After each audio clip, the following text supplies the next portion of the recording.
Hi, my name is Courtney and I'm a professional esthetician. I get asked all the time how to use all of the products within the TeMana Noni Brightening system. I want to quickly go through all of the products and how to use them as a complete regimen. First, you're going to start with a cleanser and cleanse every morning and every night for 1 to 2 minutes. After cleansing your face, you will use the facial refiner, again every morning and every night. After using the refiner, you will then tone your face, and you guessed it, again every morning and every night.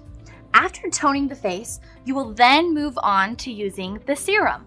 Now this serum, you guys, is the best product ever because it contains so much noni and it's where this whole line started. It's really just a fabulous product to include in your every morning and every night skincare routine.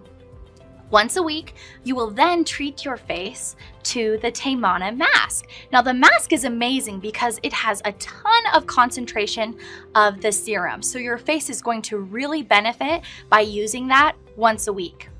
After using the serum, you will then move on to using the moisturizer every morning and every night. After moisturizing the skin, do not forget to put on your eye cream with your ring fingers underneath your eyes every morning and every night. In the morning, you will then end your routine with the facial shield. At nighttime, you get to treat your skin with the TeMana night cream, and every time you bathe or shower, don't forget to use the body refiner. When you use all of these products together, then they're able to help each other and fill in all the necessary pieces that your skin needs in order to benefit from the noni and be healthy, glowing, and beautiful. I'm excited for you to try all of these products and to see the difference that it makes in your skin.